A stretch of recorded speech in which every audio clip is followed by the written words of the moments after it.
Liar. Everywhere. On netrootsradio.com.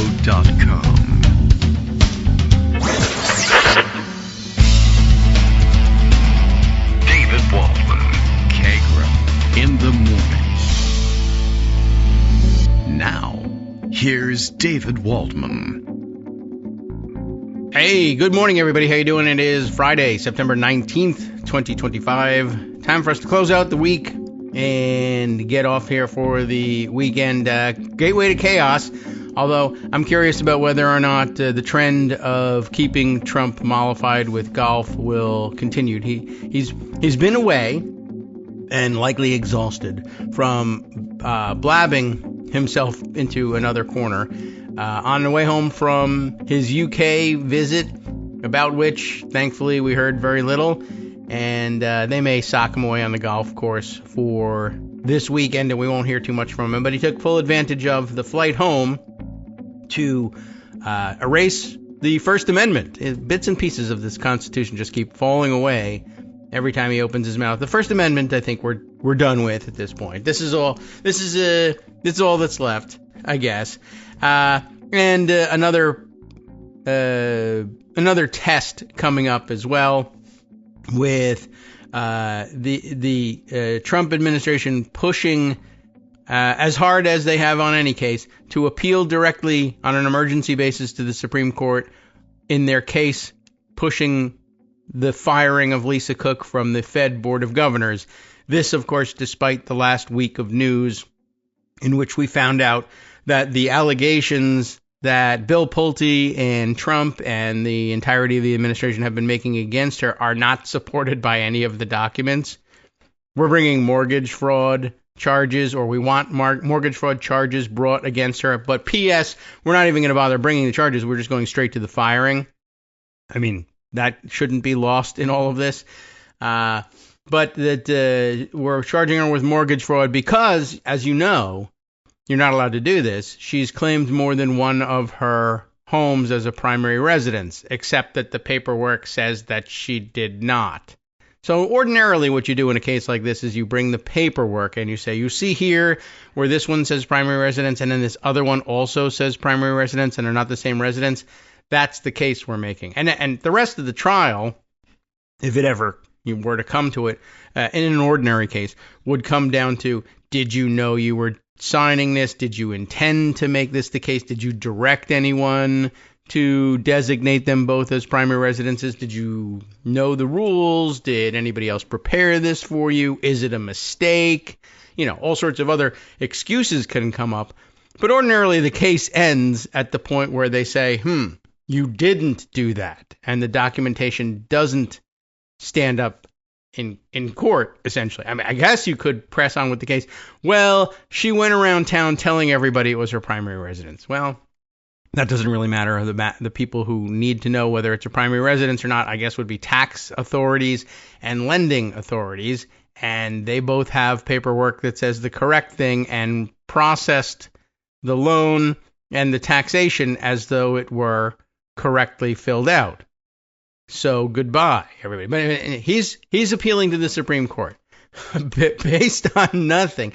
Not to mention the fact that the Supreme Court very recently said aloud in front of everybody and wrote it down and all that, even the things there, the parts of the process they tend to skip these days, that firing in considering the firing of people from independent agencies, the Fed was going to get a carve-out. Other independent agencies might, in fact, be subject to firing at will, even though, the law is pretty clear and pretty clearly written. And it says right there in black and white, no, that's what makes them independent agencies. They said, well, independent, schmindependent. But the Fed, that's serious business. That's going to be totally different. Where does this woman work? The Fed. Well, that's all the time we have for today. It might be okay to fire her after all. You say you fired her for cause. What's the cause? Mortgage fraud. Do you have proof of that mortgage fraud? No. Do you have, in fact, is there proof that the mortgage fraud didn't take place? Yes. But that's the cause anyway. I mean, it says I can fire her for cause. That was the cause. Well, It doesn't say anywhere. That's right. It doesn't say anywhere that the cause has to be valid. And they're going on an emergency basis to the Supreme Court with that case. I suppose if you lose that one, well, I don't know what to tell you about the rule of law, other than what I've been telling you for, 10 years. Anyway, besides that, of course, lots of reaction to the firing of Jimmy Kimmel. Not the most important figure in the world necessarily, but definitely an interesting test case and another illustration of how there's no satisfying these people. ABC has caved in to Trump before. They're paying him millions of dollars. Yes.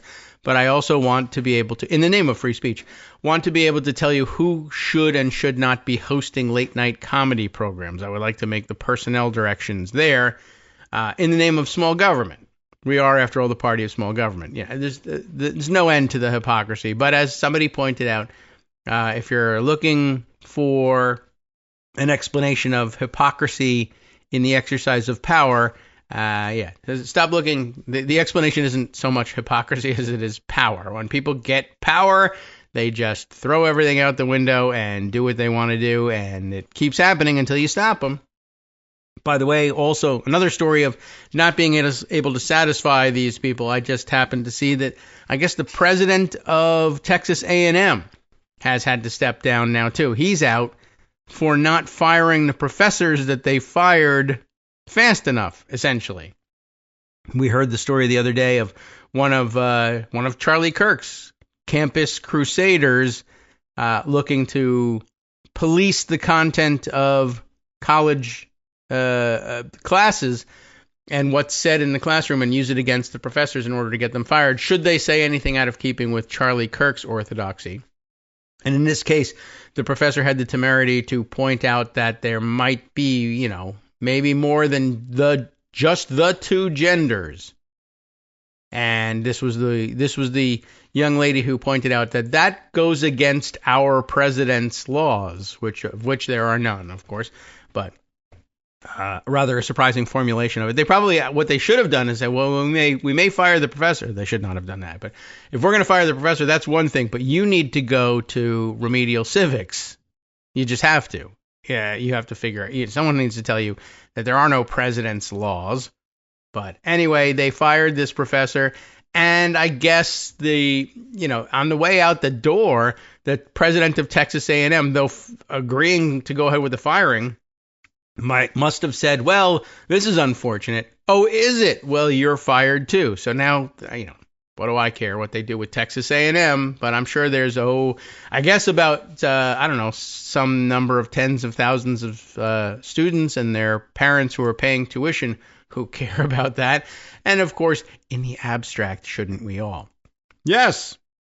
All right, lots of things to catch up with here, and I'm going to have to dismiss everything that I'm getting distracted with on social media, with one exception. One thing I singled out I thought was really interesting that I thought perhaps you might too. And it's a short little story here. I wanted to let everyone know we've solved the mystery, as Republicans have been screaming for I don't know how long that American politics is rife with gun grabbers, people who are threatening their Second Amendment rights and had to be stomped out as a result because of how precious the Second Amendment is, because in their view, the Second Amendment, they love to say it out loud, the Second Amendment guarantees the safety of all, well, not only of themselves, but of all the rest of our God-given rights in our written Constitution. God wrote it, so he had a pen, and that was it.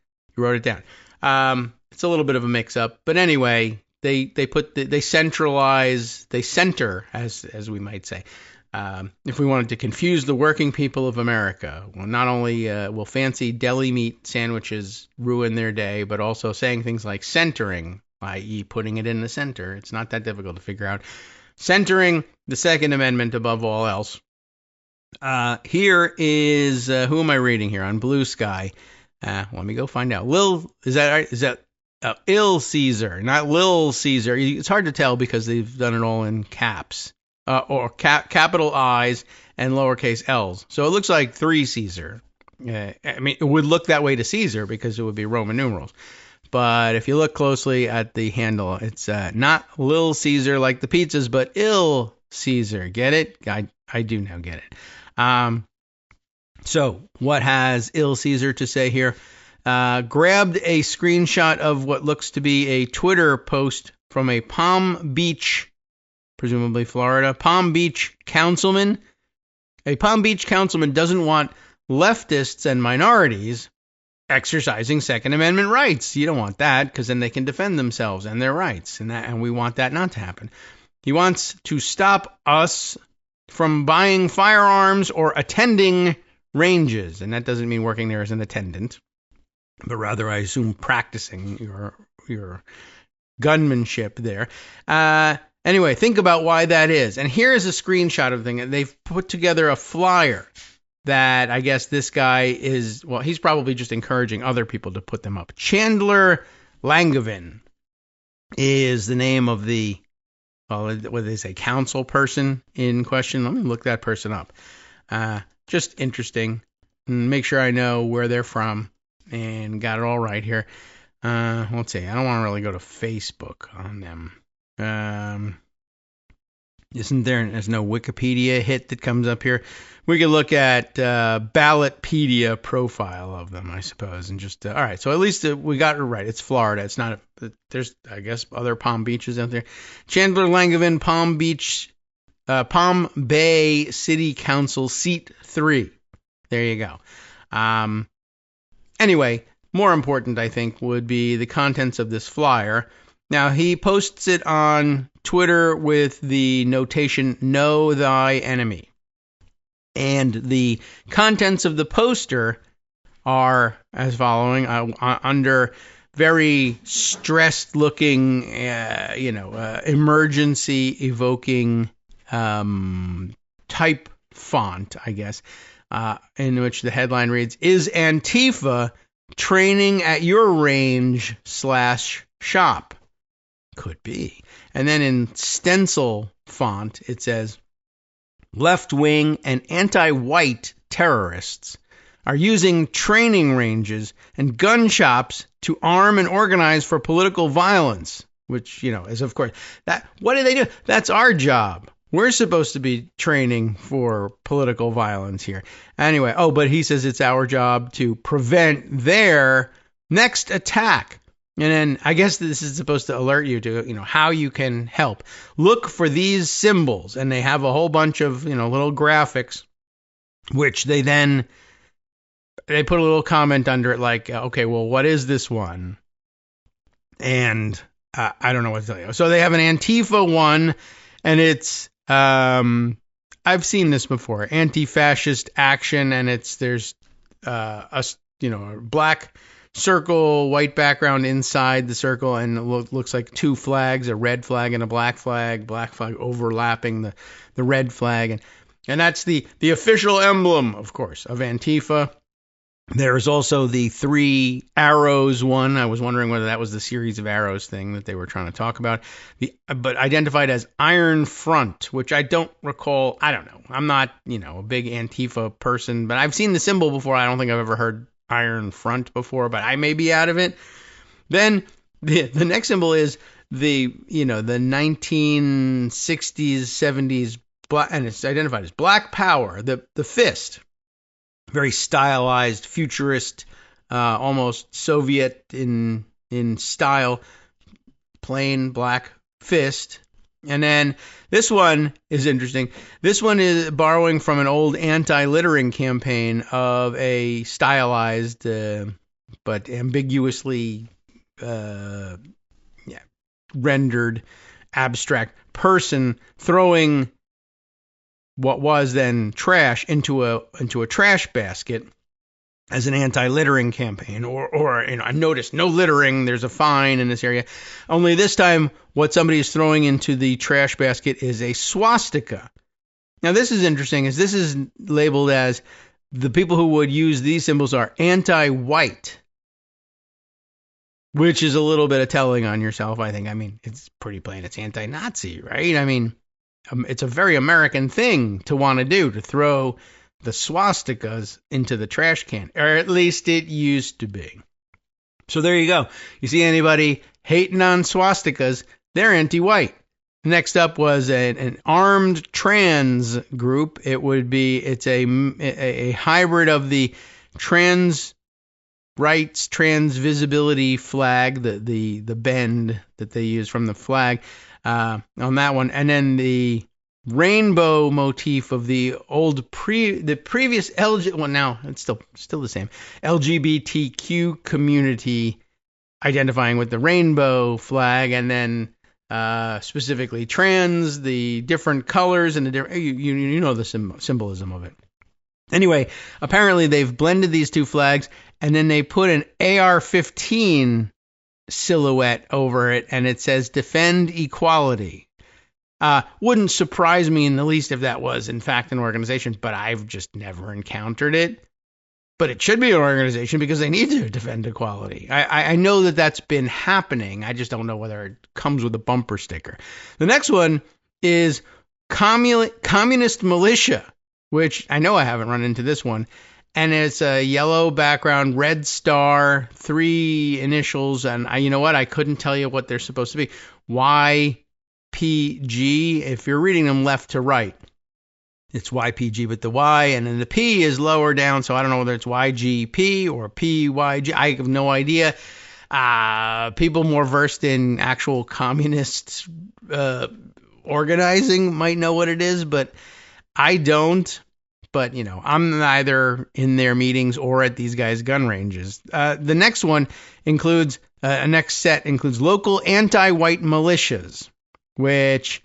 they're not all identified here, but I see one with, maybe if I zoom in, is this, I can't tell. But this one is, obviously borrowed from a communist motif. This is the wheat wrapped in the ribbons and the star and at the top of where the wheat tips conjoin, and then 3 bullets and then some, is that SRA maybe? You tell me. There's also Yellow Peril Tactical, which may or may not be a thing. As a tiger, maybe with a helmet on, a tiger head, and then like 2, one AR-15, one AK-47 type silhouette on a yellow flag background. There's a DSA emblem, which actually looks more like they borrowed it from, NASA or Space Force. I don't know. I don't run into DSA emblems all the time. There's another SRA one that's also very Soviet in its styling, not distinguished in any way, that's written from the first one that was going. And then, of course, the Central Florida John Brown Gun Club. Interesting. Anyway, also it says, be on the lookout for phrases like punch Nazis or make racists afraid again or under no pretext. I don't think I've ever run into that one. I've seen the others.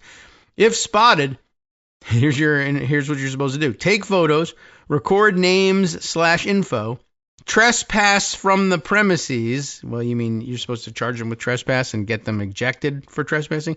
Contact law enforcement and turn over any photos/video. I thought that was fascinating on a number of levels, not the least of which was the weird way in which they identify all of these groups. But also, of course, the irony of them saying, oh my gosh, look out, when, of course, they're supposed to be training at the gun range so that they don't have to depend on law enforcement. They can take action on their own, which we don't want to encourage them to do because that's dangerous. But I was just struck by the full circle we've got here, the true horseshoe theory. We found the gun grabbers, everybody. It's us. We're now at the point where the gun nuts are taking pictures of the other kinds of gun nuts and turning them over to the government to round them up. So, just so you know, the small government or get the government off my back, don't tread on me, Second Amendment over everything, guys, say, as long as the only gun owners are us, we're fine with it. Those people get hold of guns, we're going to turn them over to the government. I found it interesting. It's just another sort of example of the same thing happening over and over again, but there you are. All right, well, let's see. I'll set that one aside so that we can include it in our roundup later on and move on to other things. There are many. They are legion. All right. What else have I got that I need to bring you up to date on? I mentioned on the way out the door yesterday that not only had the documentation for the case against Lisa Cook revealed that its case was bogus from start to finish, but that it also has turned out to be the case for Letitia James. I guess we're still waiting to see whether that applies with Adam Schiff or not. I do not know, but I would not be surprised. But it could always go the other way. But as it turns out, the charges appear to be bogus with respect to both of the black women targeted in all of this. And somebody did suggest, and we said it the other day, that it may stem from the fact that they know that they are under excessive scrutiny, and they know that there are always people looking for anything that they could use against them. And so, in some cases, most cases, they are extremely careful to make sure that no corners are cut. They have to perform above and beyond, right? So that they're beyond reproach. Unfortunately, they ended up getting reproached anyway. It was just falsely reproached. But I mentioned to you that there was something over at Talking Points Memo that gave this, the good old TPM treatment with and roping in the participation in all this of Ed Martin, who seems to be driving at least the case against Letitia James. And that the headline on the piece was, "Buffoonish Ed Martin flails to make his bogus case stick against Letitia James." I thought that was interesting, and I kind of wanted to read through that and round it up. David Kurtz wrote the piece, and it's here. And the very first section heading is, "Prosecutors turn up exculpatory evidence." What's going on? A splendid bit of reporting this morning. It was, of course, the morning of the 17th. That'd be Wednesday. Splendid bit of reporting this morning from ABC News team. I believe that's the one we read. The main news is that Ed Martin and Bill Pulte have been pressuring federal prosecutors in the Eastern District of Virginia to indict New York Attorney General Letitia James on the mortgage fraud claims that Pulte, the director of the Federal Housing Finance Agency, drummed up. As I read the story, prosecutors so far have resisted not just because they don't have enough evidence against James, but because they have considerable exculpatory evidence. Pulte's manufactured case against James comes down to one document in the mortgage file. We read about it, but let's just refresh the memory. It begins with this excerpt.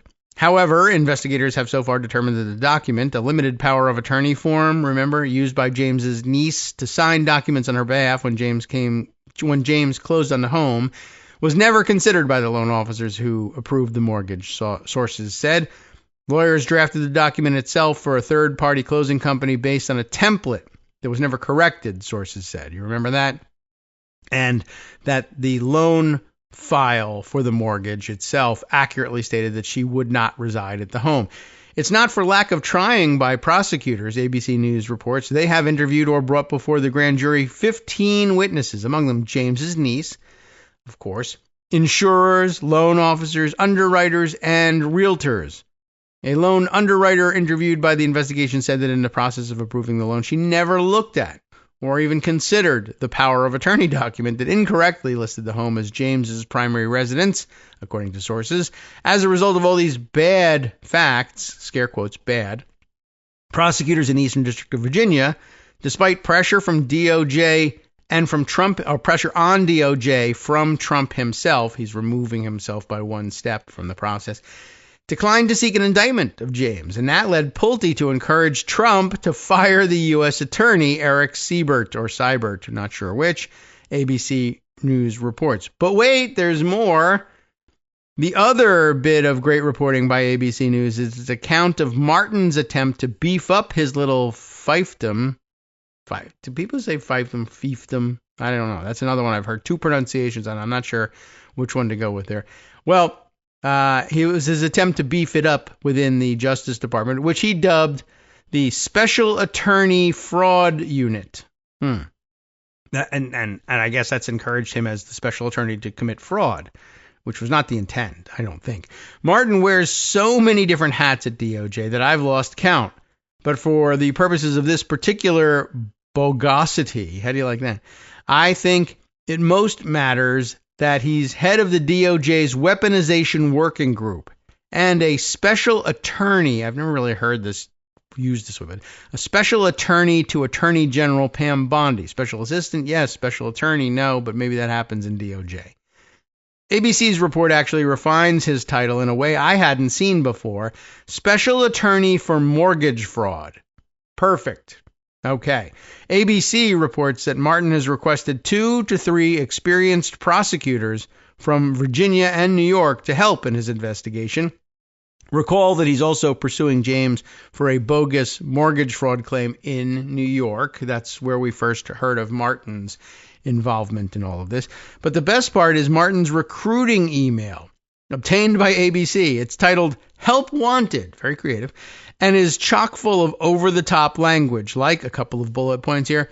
1, seeking fighters for justice and goodness in the American way. Well, you should be able to find a couple of those at the DOJ. They're very into that. The next bullet point here says, the qualities of a good prosecutor are as elusive and as impossible to define as those that mark a gentleman. What? And in a special way, the SAFU,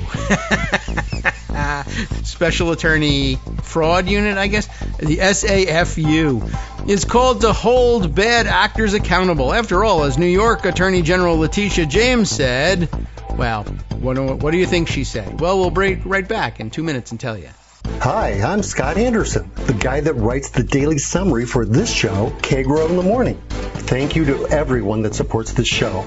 Many of you send donations through PayPal, Patreon, Square Cash, Radio Public, and so on. Some of you write your own essays and send them in, or read articles with your own commentary. We appreciate it. Now, some of you are listening to this and thinking, I'd like to help, but isn't there something I could do that wouldn't require money or effort? Why, yes, there is. You can just like us. On Daily Kos, they call it the recommend button. YouTube has a thumbs up. There are hearts and likes and love buttons. Tap our love button. Tap our love button every day. Share our shows and summaries on Facebook and Twitter, YouTube and iTunes, Stitcher and Amazon. Most of these places allow you to write a review, so a sentence or two would be great. Recommend us to social media, or tell your friends to listen to the show. You aren't just helping us, you're helping them find their new favorite thing to listen to. You could change the world. So thank you in advance from me and everybody else in the world. All right, welcome back now to the Kagro in the Morning show here on Netroots Radio. I know you've been waiting on the edge of your seat to find out what Letitia James said about this, but this is Ed Martin's recruiting email within the DOJ looking for people to help him out at what he calls the SAFU, believe it or not.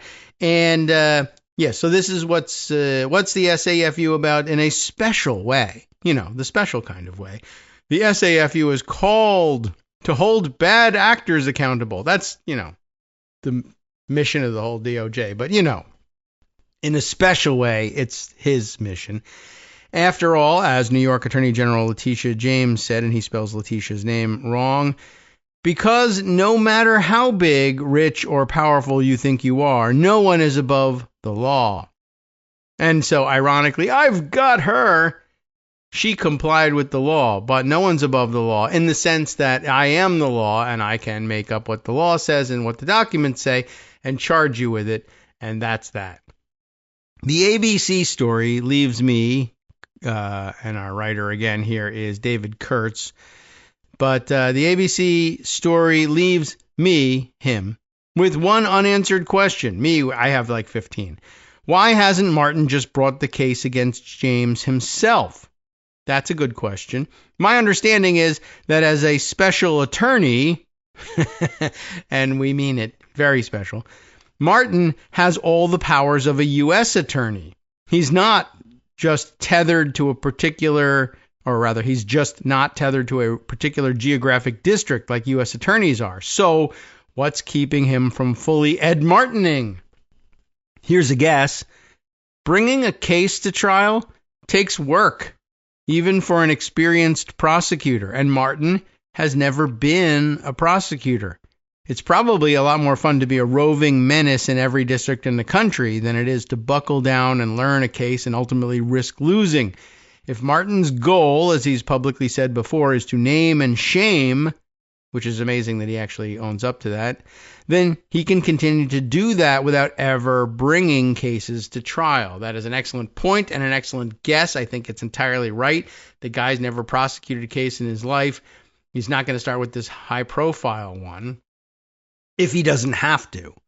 I mean, if he had to, he would probably file a joke of a case like Trump lawyers are doing all over the place and elsewhere. Like, for instance, this the latest suit against the New York Times, which I saw, we reported that it was happening, and I saw it written up over at Public Notice, where Liz Dye always does a good job with things like this. I thought I might read her piece. Trump tries to stick up the New York Times with a water gun.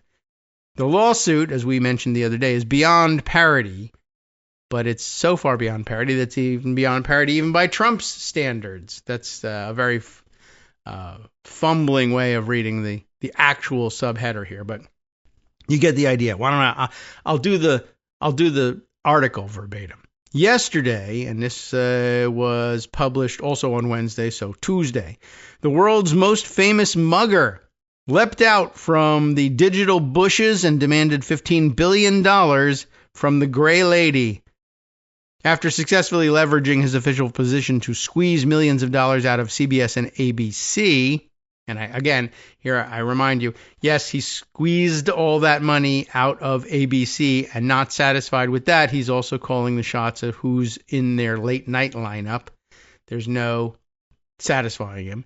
Trump has now turned his sights on the paper of record, or as he blustered on Truth Social, the New York Times has been allowed to freely lie, smear, and defame me for far too long, and that stops now.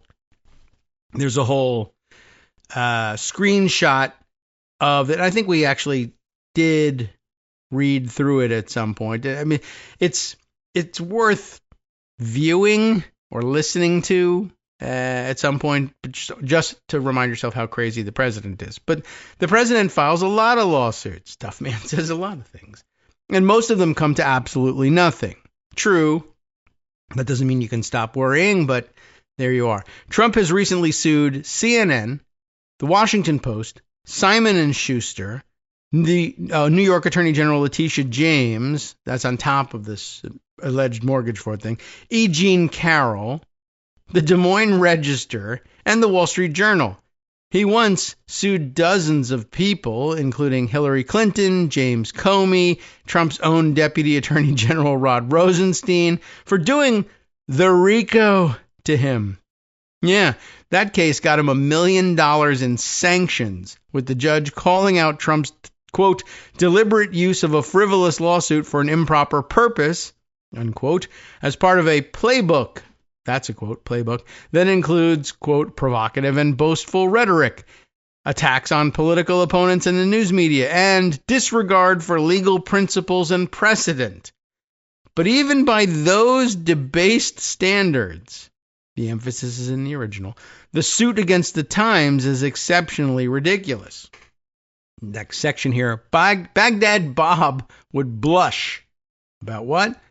Well, let me tell you. The complaint begins by congratulating Trump for winning the 2024 election. Is a quote, the greatest personal and political achievement in American history. Whew, man. Okay. Not okay. It estimates the value of his, quote, one-of-a-kind, unprecedented personal brand. And remember, this is a suit that's based on defamation, and therefore the diminution of the value of his brand. You know how he estimates the value of things. Some days I feel like it's this, some days I feel like it's that. So his estimate of his one-of-a-kind, unprecedented personal brand is valued at more than, I have to count the zeros here, $1 $100 billion, I believe it says. It lists his, quote, hundreds of history-making media appearances, including WrestleMania 5, Home Alone 2, and a cameo on the soap opera All My Children. And just last night, at random, I happened to see him making a cameo appearance in an episode of Sex and the City, which I was most unfortunately there to witness as the channels were being flipped around. Anyway, having established the plaintiff's bona fides, if Armando is going to drive in and say, it's bona fides. Okay, gotcha. Not bona fides. I say bona fides. But having established those things, the complaint goes on to call the New York Times, quote, a full-throated mouthpiece of the Democrat Party. And that comes straight out of Trump's mouth, and I'll show you where and why. Whose editorial routine is now one of industrial-scale defamation and libel against political opponents. As evidence, Trump points to the paper's, quote, deranged endorsement of Kamala Harris, unquote, as well as an opinion piece from 2021 calling for an end to the Senate filibuster. There you go. That's how deranged they are. They called for an end to the Senate filibuster, which is, of course, something Trump himself has also demanded. By way of diversion, I mentioned to you Trump babbling on Air Force One on his way back from London, and it matches, the rhetoric matches what's in this complaint, which is what makes it so interesting. What did he just have the lawyers say here? That the New York Times has become a full-throated mouthpiece for the Democrat Party. Let me see if I can pick up the audio off of the laptop of Trump on board Air Force One, making his complaint. Mostly he's making his complaint in support of his actions to pressure ABC to fire Jimmy Kimmel. And when I said erasing the First Amendment, it would be statements like this, but there's an echo of that mouthpiece of the Democrat Party thing in here. Let me see if hopefully the audio isn't terrible. They are on an airplane, but I think it's relatively quiet inside versus outside. Let's see what the audio sounds like. This needs to be turned up. Okay, let's raise the volume on the laptop and start it over again. When you have a network and you have evening shows and all they do is hit Trump, that's all they do. If you go back, I guess they haven't had a conservative on in years or something, somebody said. But when you go back and take a look, all they do is hit Trump. They're licensed. They're not allowed to do that. All right, well, the audio naturally is terrible. And the process of transferring it to the big computer will probably not clarify things much at all. Again, one of the drawbacks of anything with him around an airplane is that you can't hear him. You got to lean in and get the transcript. This is, of course, the complaint. You've probably seen it already transcribed. When you have a network and you have evening shows and all they do is hit Trump, right? They hit Trump, they hit Trump, they hit Trump. He says something like this. He goes on, I think he says at some point in there, I believe, they've never had a conservative on for years. I've heard, like, okay, that's completely wrong, but all right. But then he goes on to say, these stations, they're licensed. They're not allowed to do that. Of course, they are allowed to do that.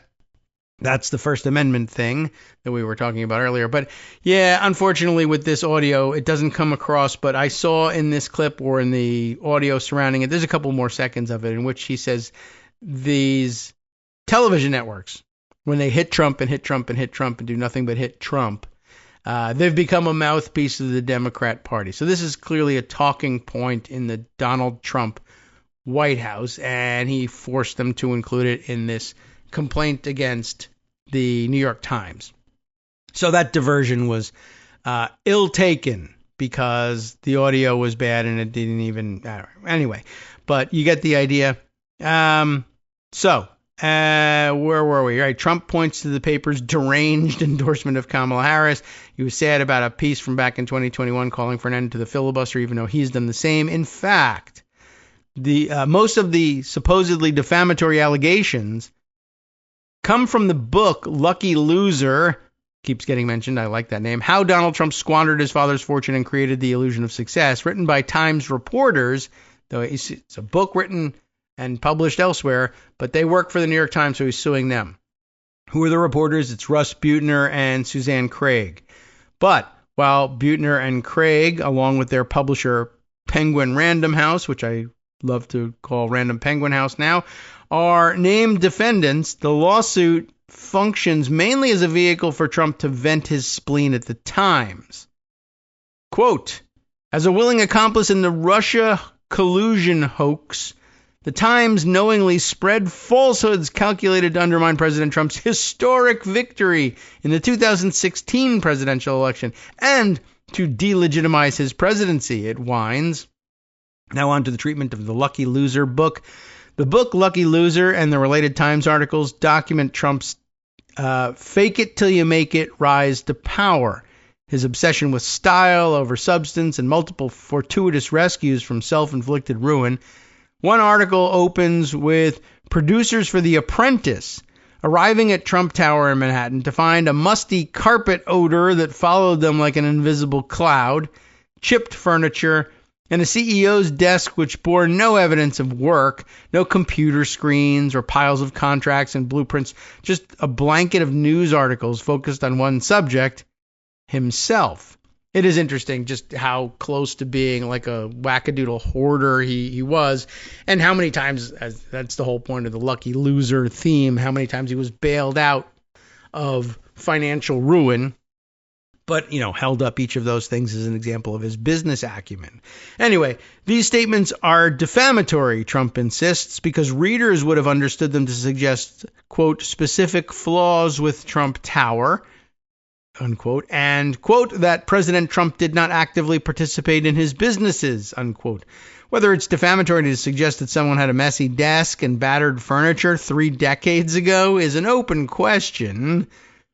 But Trump is a public figure, so he'll have to prove more than that the reporting was false and damaging.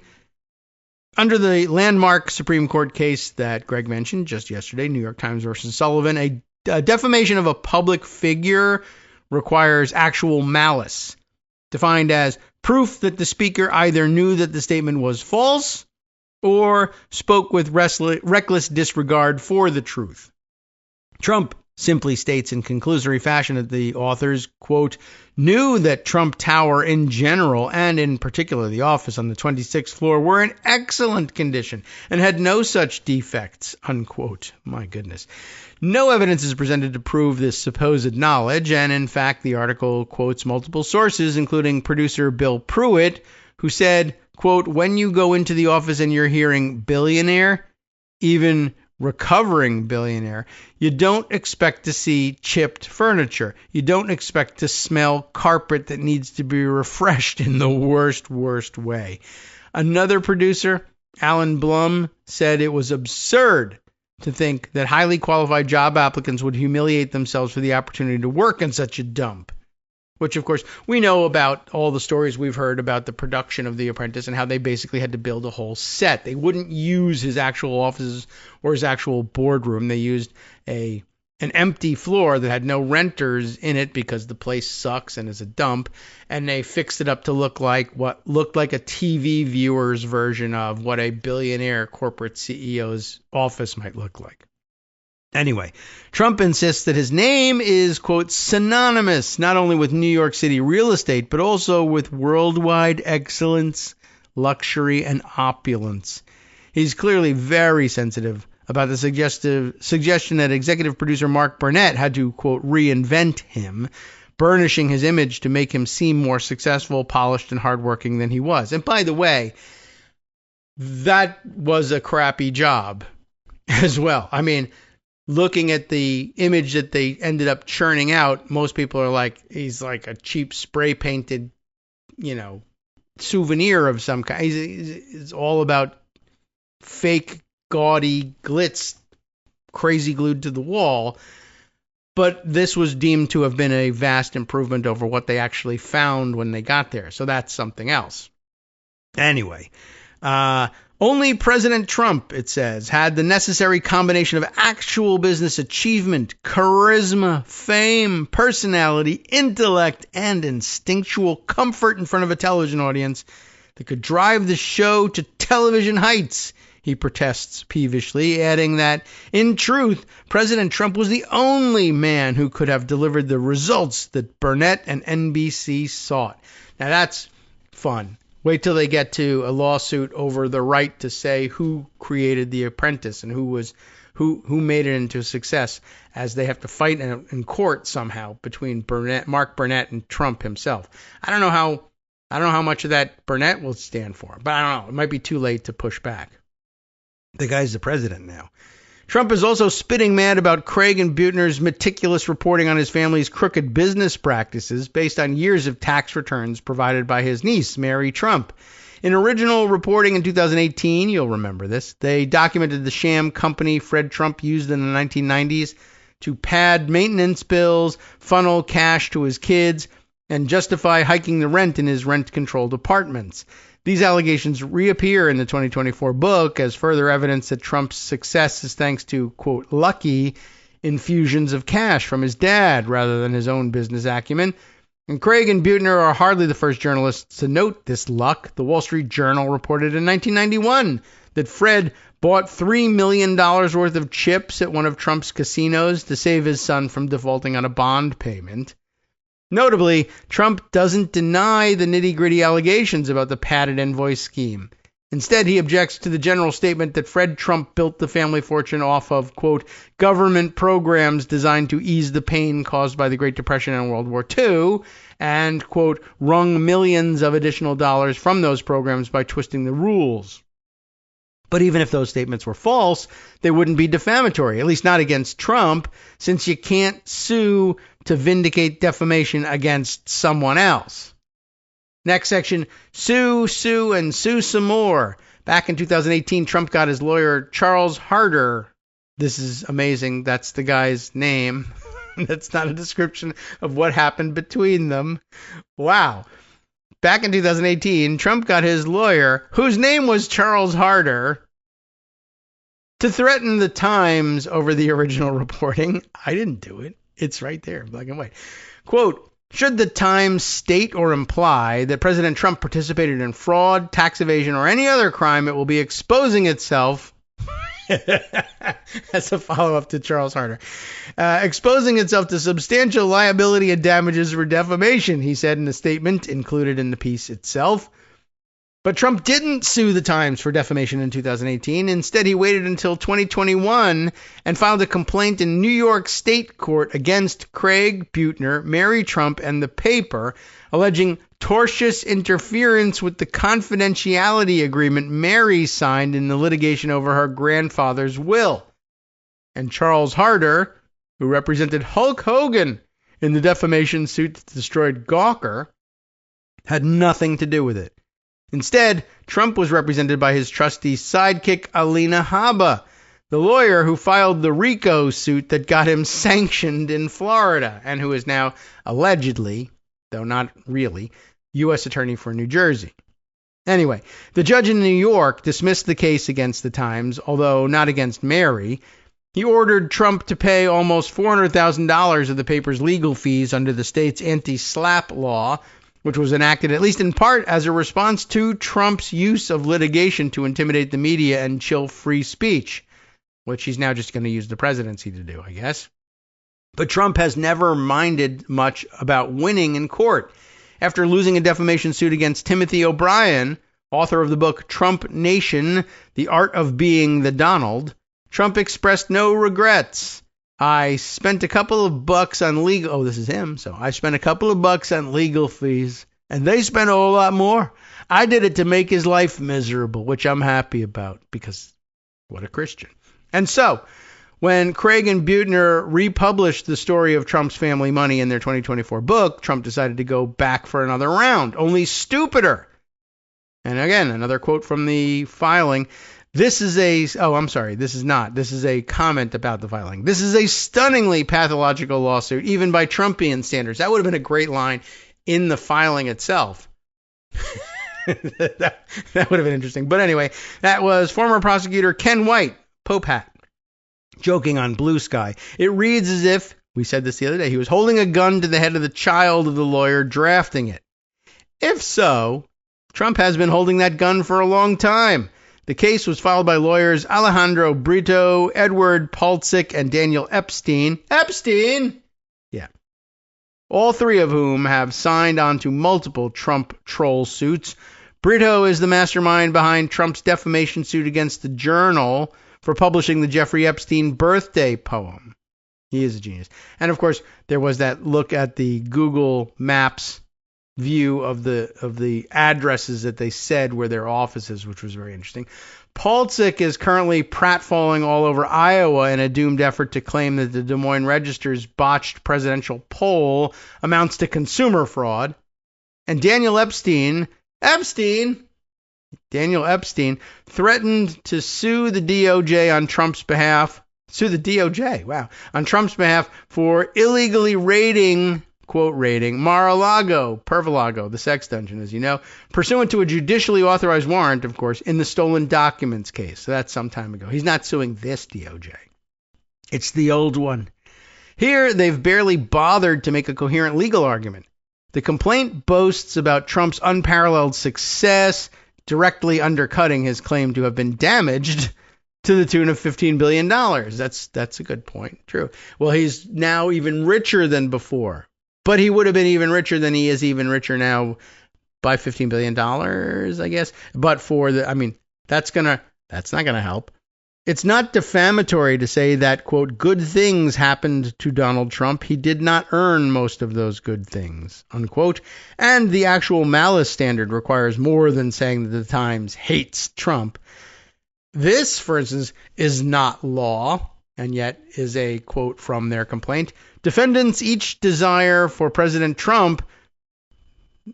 Okay, wait, hold on. I'm going to read it verbatim. Defendants each desire for President Trump fail politically and financially. To fail? Yes, it should say to. It just does not.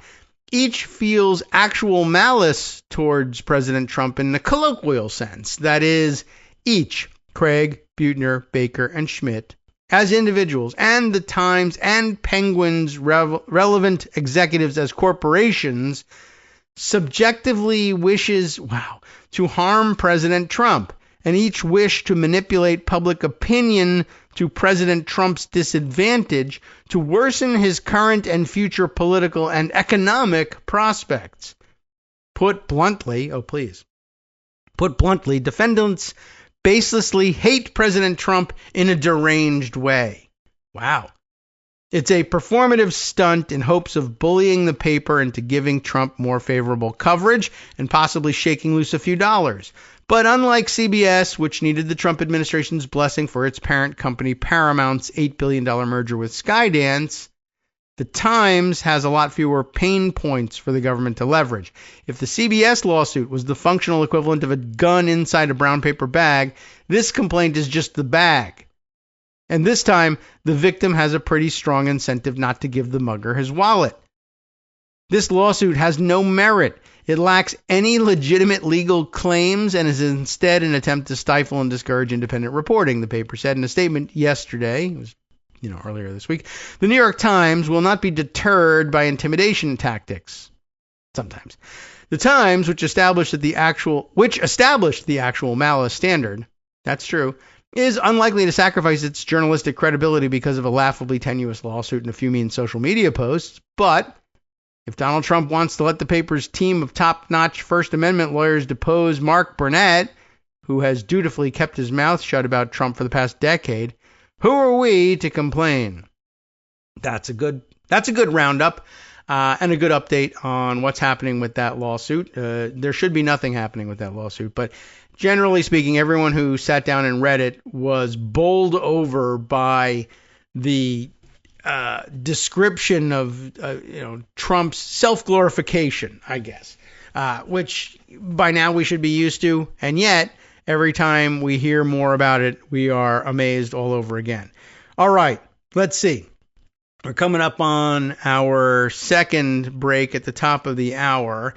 So we'll see if, do I have anything that's like short that I wanted to bring to your attention that hasn't gotten on the floor yet? Yes. Oh, yes. Right. Well, maybe I'll just, I'll blurt it out this way. Today is Friday, as you know, and yet Congress is at work. That is strange. That's news all by itself. Why are they at work? Well, as you know, I've been counting down in our morning posts to the next government shutdown deadline. That would be the end of the fiscal year, September 30th. When it flips over to October 1st, we're in a new fiscal year. If they don't have the spending bills in place and enacted, then there is a government shutdown, or at least a partial government shutdown, depending on what has and hasn't had its appropriations bills passed yet. So anyway, they're dealing with this in the only way that they can. There's 12, 13 days left at this point, and they're taking a recess next week for Rosh Hashanah, the beginning of the Jewish holidays. And so they're not going to be here for the next week to work on this thing. And they're going to return with like 2 days left on the calendar.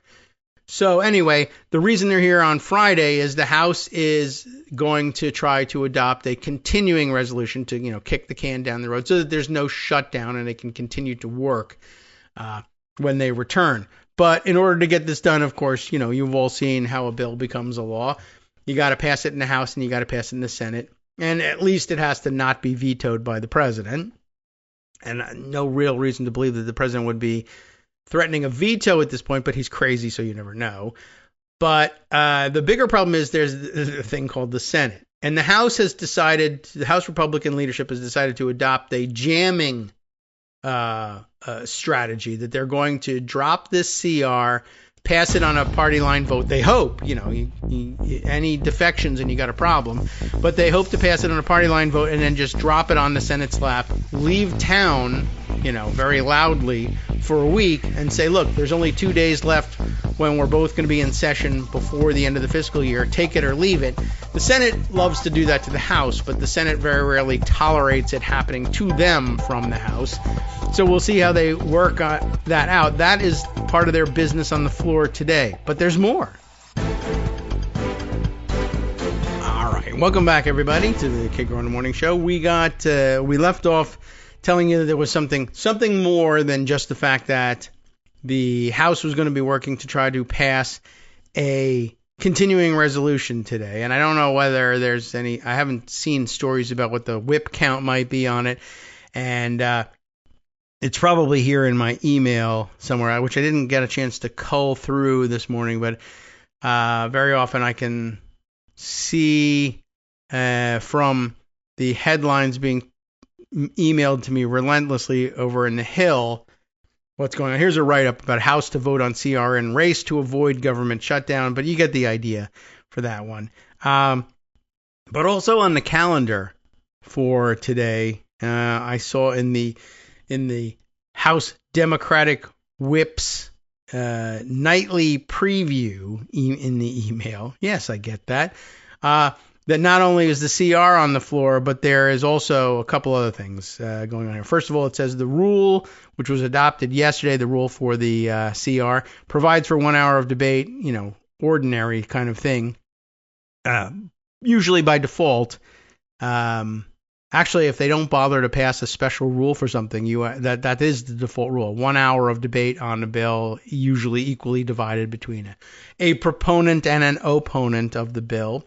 But so they usually mirror that in the ordinary rules that they pass, even though they're called special rules. They're actually quite ordinary. So nothing different about this one. Sometimes for a CR, they might do more than an hour, but it is Friday and they want to get out of here. So basically it's a take it or leave it proposition. Not only are they dumping it on the Senate's lap and trying to jam them, but obviously they're dumping it on the Democrats' lap and trying to jam them as well. What is interesting about that, the only reason I bring up the fact that there is 1 hour of debate, which is entirely routine, is that the second item up for bids, as they used to say on The Price is Right, and maybe still say, is the a resolution, House Resolution 719, honoring the life and legacy of Charles, quote, Charlie Charles Charlie James, his middle name is Kirk. Yeah, James Kirk. That's right. I didn't know that was the case. And what an odd thing to find out at this stage of the game. So a resolution honoring the life and legacy of Charlie Kirk, thanks to, I don't know if you've heard of this guy, a representative, his name is Johnson from Louisiana. Is he an important guy? Anyway, it is subject to a rule, as most bills are. The rule also having been adopted yesterday. This is interesting. Provides for no further debate. I'm sure they debated for an hour over the rule because they worked that under the default rule. So if you don't have your rule in place yet, how long does the debate on a rule last? The debate on a special rule lasts 1 hour under the default rules of the House. Does everybody actually, it's super confusing, but does everybody understand that? That they adopt rules as a way around the default existing House rule that all measures brought before the House will be debated for 1 hour. If they want to debate things for a different amount of time or with different restrictions on what amendments can and can't be offered, even if the hour is fine for them, and it often is, that's what you would do. That's why you would adopt a special rule, to control the debate. But in order to adopt a rule that controls the debate, there's no rule in place for debating a rule, right? Anyway, so yesterday they debated for an hour the rule under which they would consider this resolution honoring the life and legacy of Charlie Kirk. But I guess they didn't trust that this would go very well, or that Democrats would use their half hour to say, actually, Charlie Kirk's not a great guy at all. Although it's highly questionable. They may very well have shied away from that. They may very well have used the time to condemn. Or maybe that was it too. Well, they will obviously use their half hour to condemn political violence, even if they don't have anything in particular to say about Charlie Kirk. But if we let them have half an hour on C-SPAN to condemn political violence, what happens to our narrative about these guys refuse to condemn political violence? Well, no one's watching C-SPAN, so it's going to be just fine. But they may also have said, all right, well, that's true. It's not going to do us any damage allowing Democrats to speak for half an hour on this resolution, because they're probably going to end up jumping out of the way of this resolution anyway. Or even if they don't, good. We're going to get Democrats on the record voting no for a resolution honoring St. Charlie. They really think that will work. And it might with the news people. But they may also have said, all right, regardless of whether they can actually do themselves any good with this thing, it is Friday. I'd like to get the hell out of here. What is there to debate? You've already made up your mind. You're either gonna vote for a resolution honoring Charlie Kirk or you're not. Let's dispense with the debate. I find that unusual. That's not usually the case. There's not usually a rule that says no more debate. So I don't know what we're supposed to take from that, but there it is, and I thought I would make note of it. I really don't know. I'm sure it's happened before, but it's not something I've taken note of. No debate. Not, that's a little bit unusual. I also saw the other day on Blue Sky from Sean Casten, who is himself a member of the House from Illinois, the 6th district, as it turns out. And in his personal account, not the official, Rep Sean Casten or whatever, it's just plain old Sean Casten. He notes on September 16th, that'd be Tuesday, he says, so last night, Monday night, on a straight party line vote, the House Rules Committee voted to prevent privileged floor motions related to tariffs from coming to the floor. So that's interesting. So straight party line vote, a House Rules. I guess I want to just double check. Did the House Rules Committee vote to prevent it, or did the House Rules Committee write a rule? I guess what's really happening is the House Rules Committee writes a rule that got included probably in the rule for the CR, I would guess, but I'd have to check, and maybe I'll read the rest of his thread to find out. But they must have adopted a rule or proposed a rule that the House Republicans then ratified on the House floor that would then prevent privileged floor motions related to tariffs from coming to the floor. Because apparently that's a thing that gets privileged. You can challenge the tariffs or reset tariff schedules from Congress. It's written up in a little known provision called Article 1, Section 8 of the Constitution. I don't know if you guys have heard of this thing. But as Sean Caston puts it, to understand the joy the House GOP takes in self-emasculation, please read Article 1, Section 8 of the Constitution, and he includes a screen cap of a very short passage for you to review, in case you were wondering about this. So remember, the situation is that the House Republicans have proposed a rule, which they've presumably adopted in the interim, that would prevent members of Congress from bringing what would otherwise be a privileged resolution to the House floor to do something about these horrible and destructive and baseless and senseless tariffs that Trump is just imposing by fake executive order. Now, Article 1, Section 8 says, the Congress shall have power. I didn't know that they were supposed to have power, but they do. The Congress shall have power. What power? To lay and collect taxes. Well, tariffs aren't taxes. Yes, they are. But just hold on a second. The Congress shall have power to lay and collect taxes, comma, duties. It's a duty. No. It's a different word. Comma, imposts and excises, comma. Yeah, these things are going to cover it. They don't. But show me in the Constitution where it says tariff, or at least in Article 1, Section 8. Okay. I mean, I guess you have us there, and it's a matter of interpretation. And in normal times, you could count on the court saying, yeah, tariffs count under taxes, duties, imposts, and excises. They all describe what's going on here with tariffs. But the Congress shall have the power to lay and collect taxes, duties, imposts, and excises, to pay the debts and provide for the common defense and general welfare of the United States. But all duties, imposts, and excises shall be uniform throughout the United States.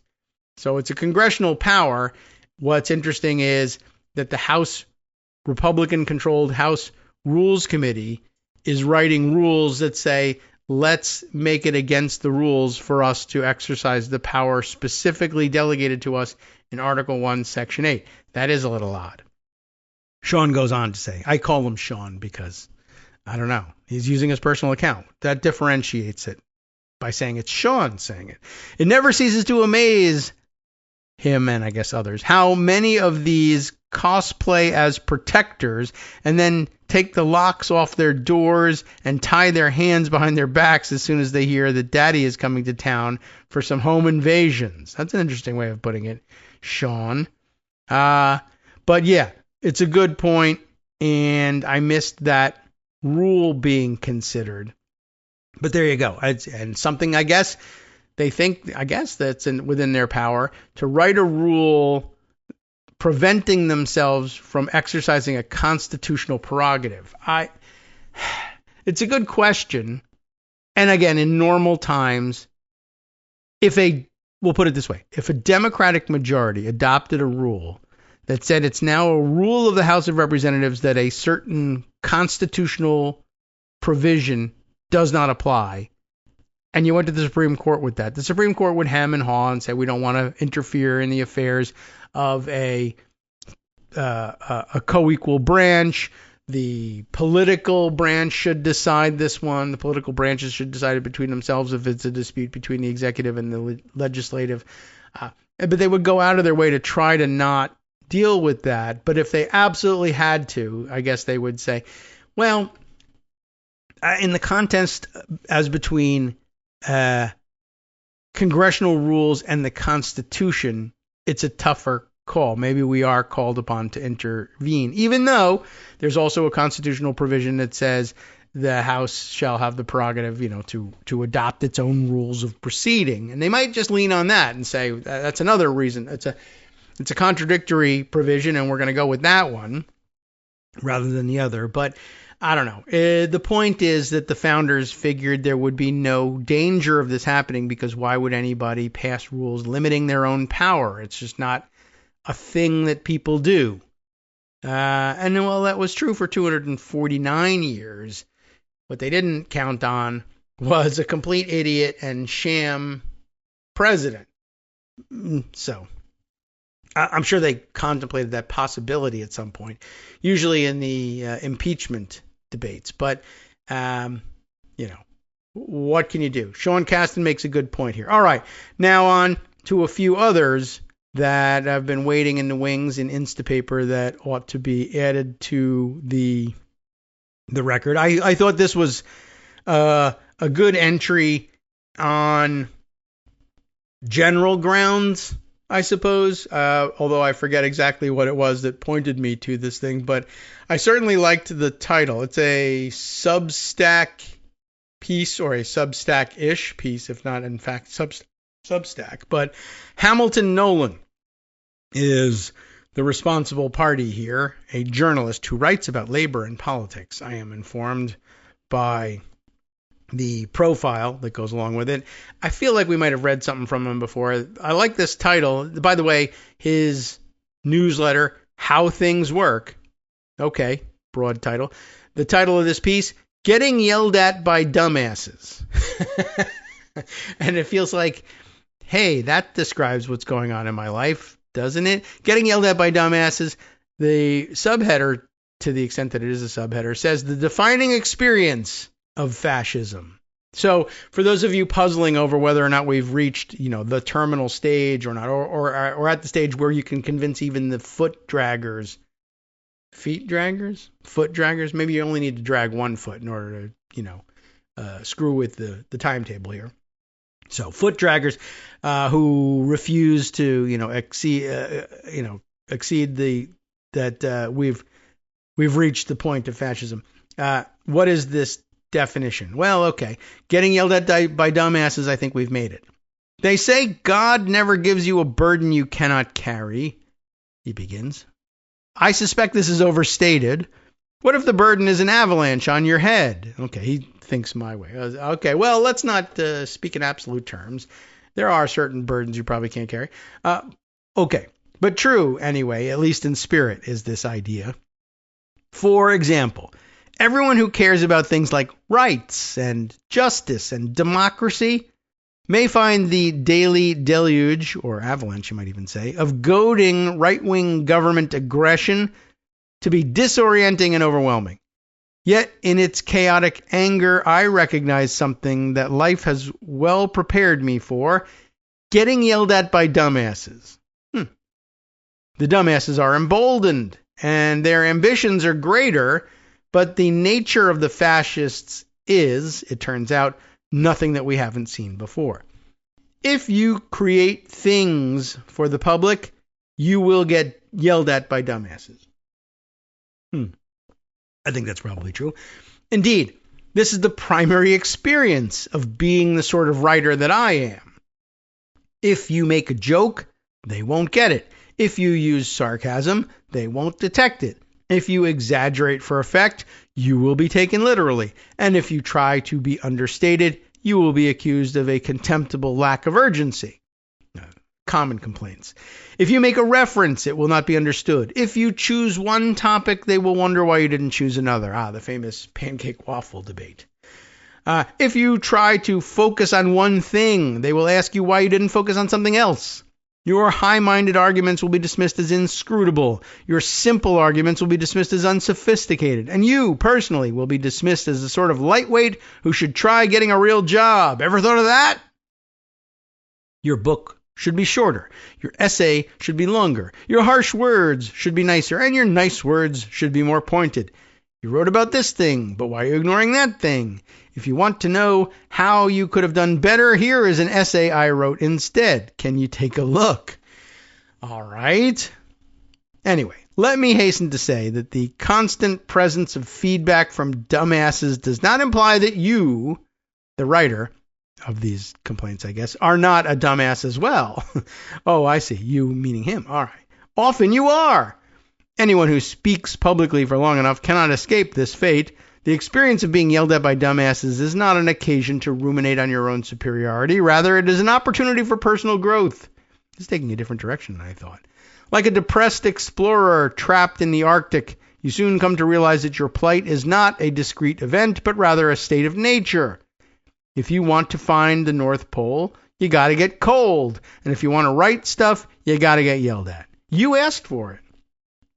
With this understanding comes a subsequent release of stress. There's no reason to fear getting yelled at by dumbasses. Maybe you can at least take this as motivational stuff for attending the next round of upcoming rallies in the, October 18th or so? Mid-month, next month, the next round of national rallies. It is inevitable.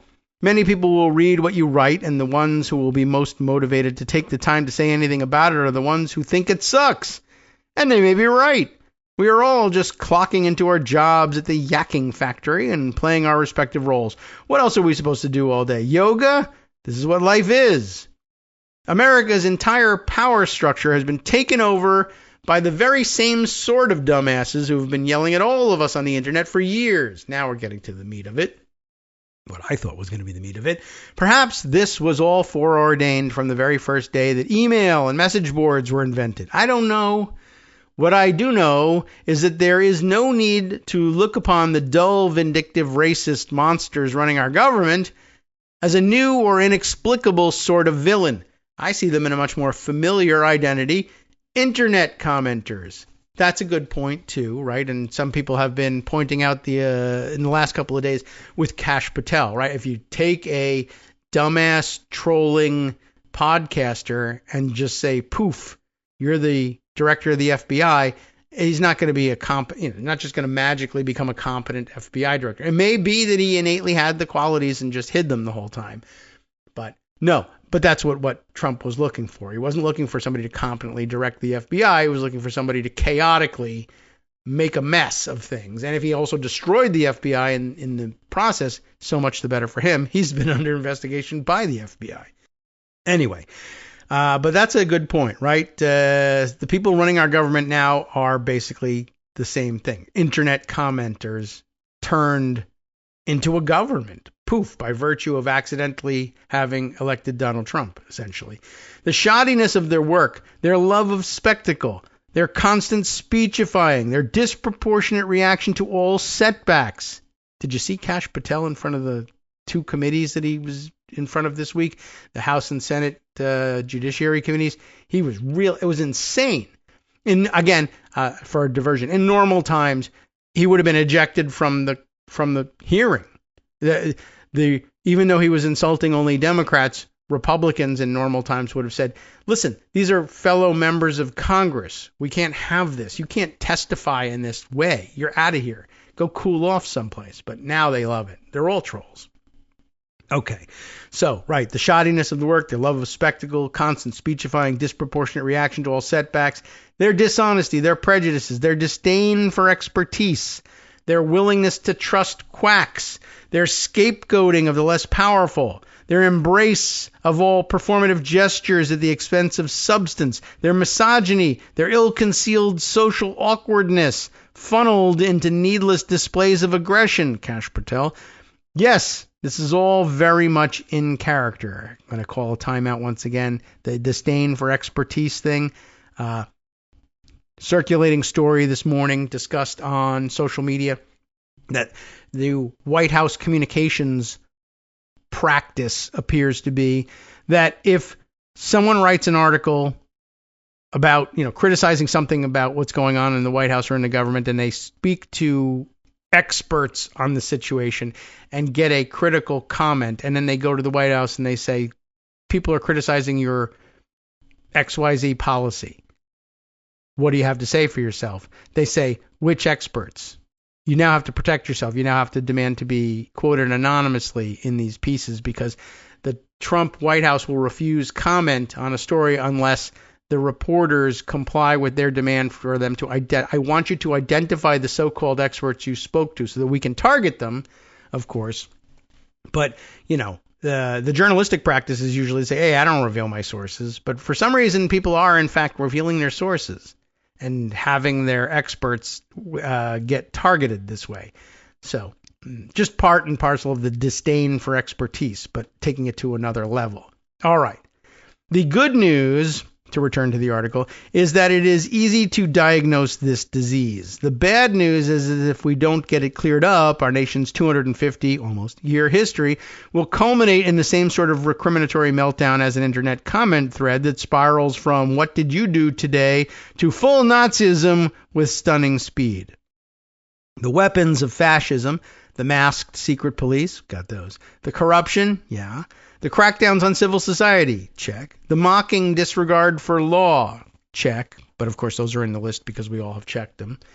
Are but for the emboldened physical manifestations of getting yelled at by dumbasses. What did I say here?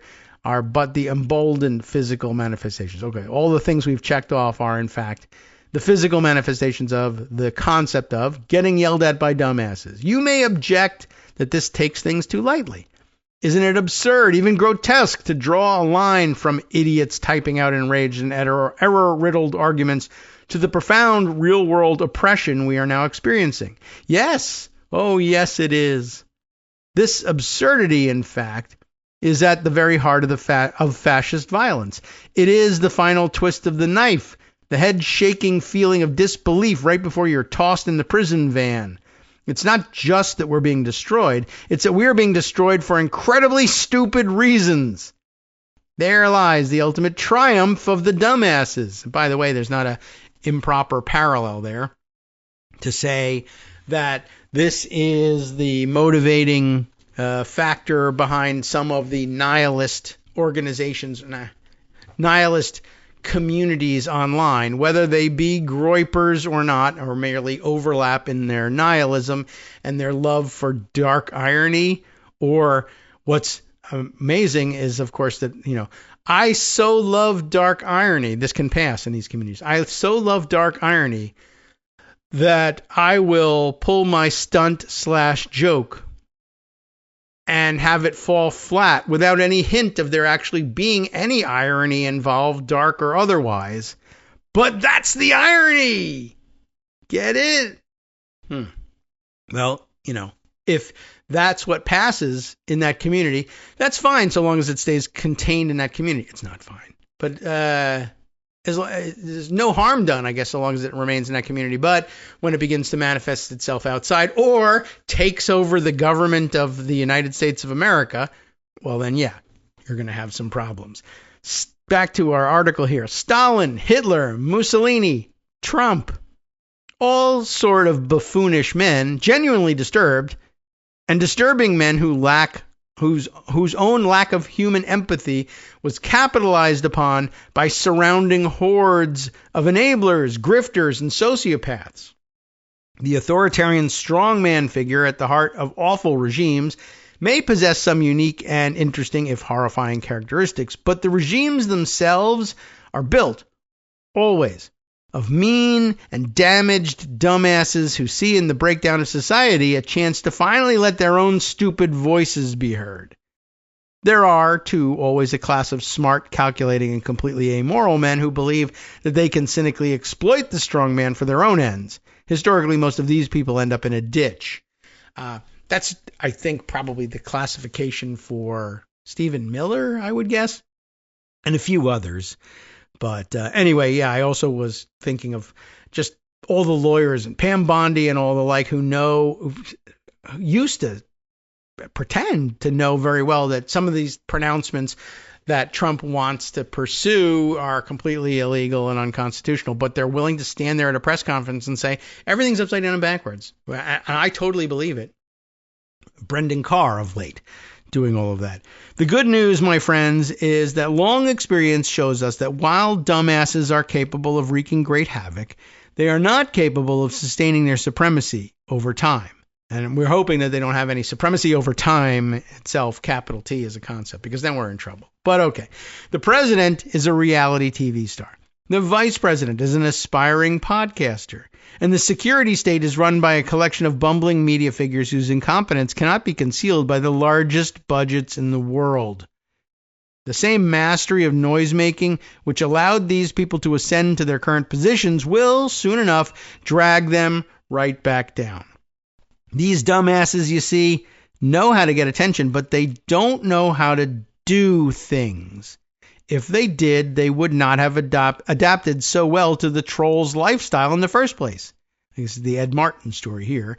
The empty, sweaty idiocy at their core, leaves them comically ill-equipped to carry out their current duties like little kids who've played a lot of jet fighter video games being asked to pilot a 747. Oh my goodness, I'm late with the music.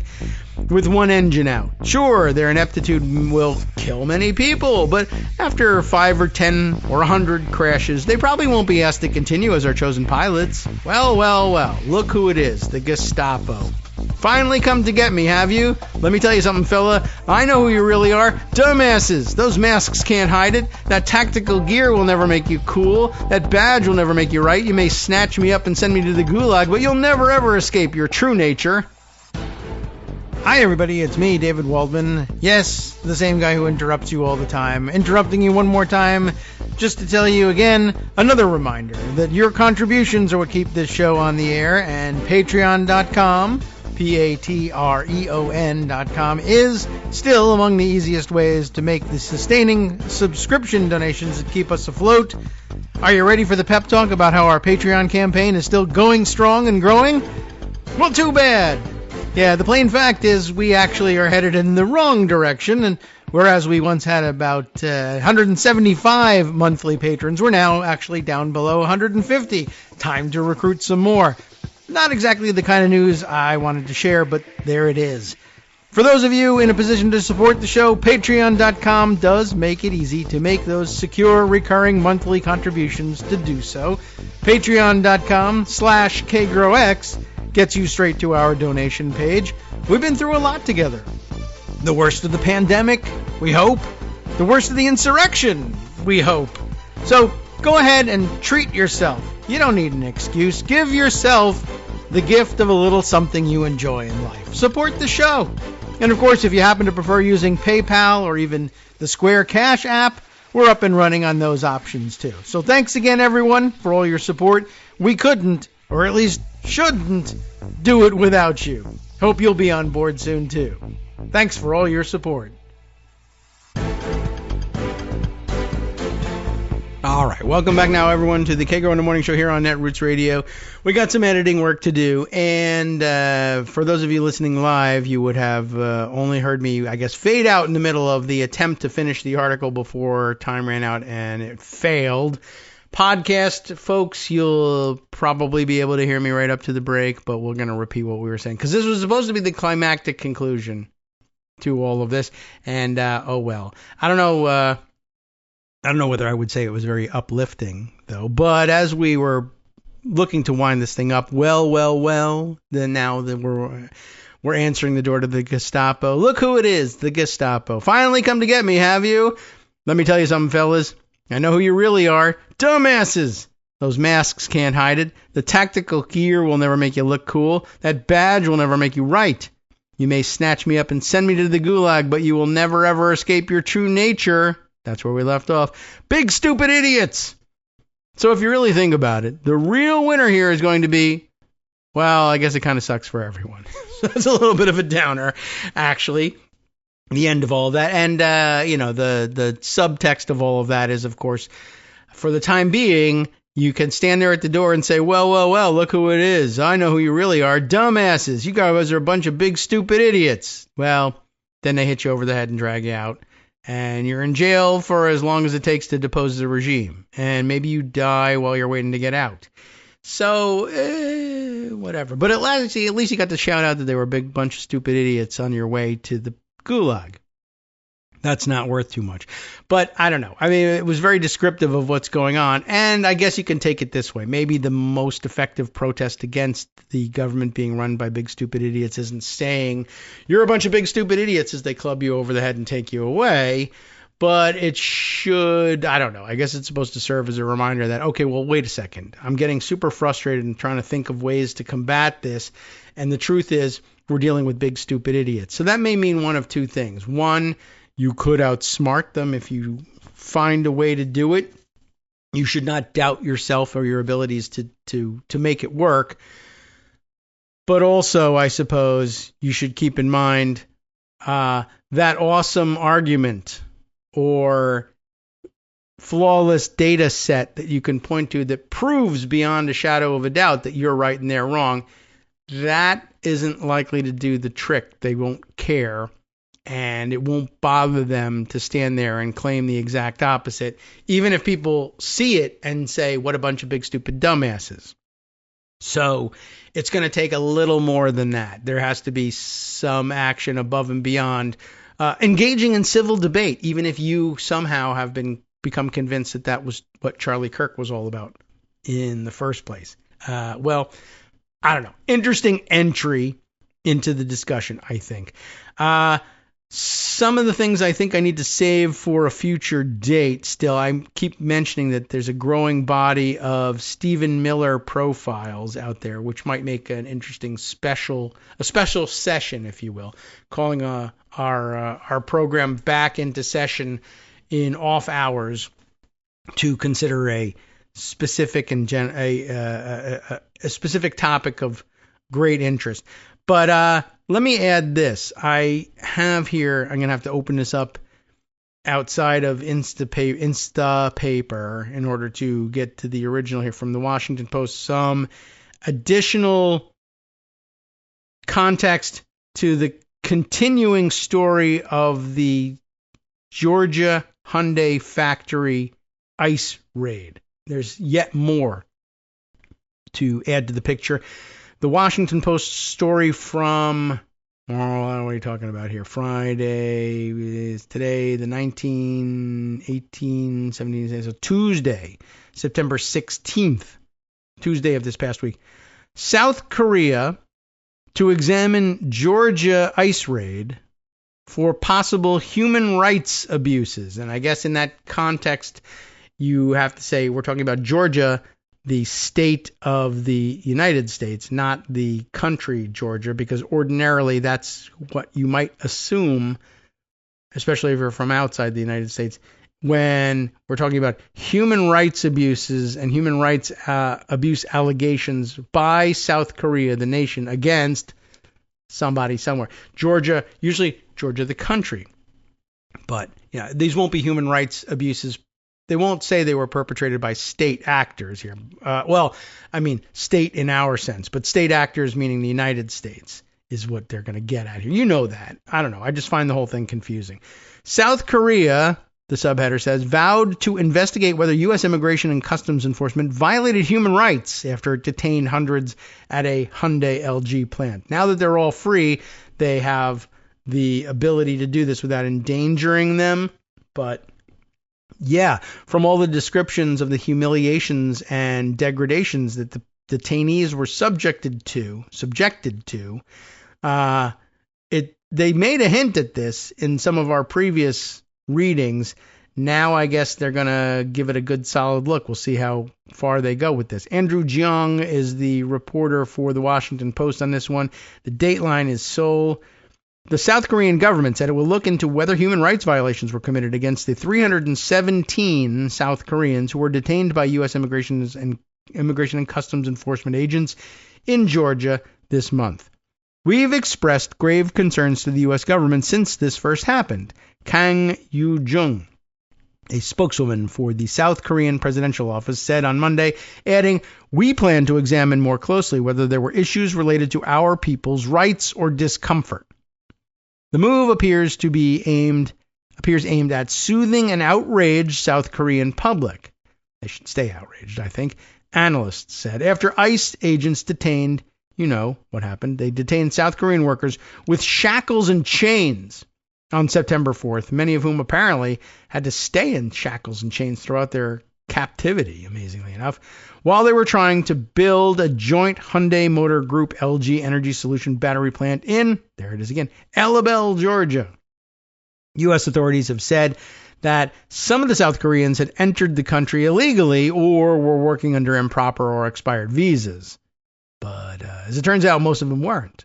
But doesn't matter. They were Korean, so they arrested them. The office of South Korean President Lee Jae-myung on Tuesday declined to provide further details about the government's probe or what actions it would take if human rights abuses were found. I mean, sounds like they were, but you got to establish them legally. Nearly all of the Korean workers who were detained by ICE have since returned to their home country voluntarily, with some telling local media that they faced poor conditions at detention centers, such as having to use and eat near open toilets. Others have said they felt they were being treated like violent criminals. The arrests were, quote, not only a surprise but a shock to South Korea, said S. Paul Choi, founder of the Seoul-based Stratways Group, a geopolitical risk consultancy. I do think South Korea remains inclined to cooperate with the U.S. and advance mutual strategic interests, Choi said, but the Lee Jae-myung administration is feeling real public pressure to speak up to Washington about any violations against our citizens. ICE's raid at the Hyundai LG plant came shortly after South Korea agreed, amid broader trade deal negotiations, to invest $350 billion in the United States. Some South Koreans have pointed out that the U.S. lacks a viable visa framework that would allow skilled South Korean workers to promptly set up high-tech plants such as the one in Georgia. Companies have also faced challenges navigating the U.S. visa process, given the cap on specialized work visas such as the H-1B, which has in turn led businesses to rely on other short-term visas to send skilled workers to the U.S. Hwang Jae-ho, a professor of international studies at Hankuk University of Foreign Studies in Seoul, said the event may have damaged U.S.-South Korea relations. It has. But he also says it poses an opportunity for both sides to come together to fix the visa issue. It is extremely doubtful that the two sides will let this become a bigger issue that could affect the alliance, Wang said. It will be a bump in the road. And I that's the end of the article, actually. I do think I imagine it's the hope of the South Korean administration that they can get to that point, because they must be worried about what sort of chaos can be created by an angry Trump administration aiming further fire at South Korea. I think they're thinking there's an opportunity here for having the Trump administration express, and so far as they'll express regret for anything, express regrets in their terms, which came out as Trump saying, well, please send them back so they can train workers here. And they may yet do it, but that's about as close to an apology or regrets as you're likely to get out of Trump.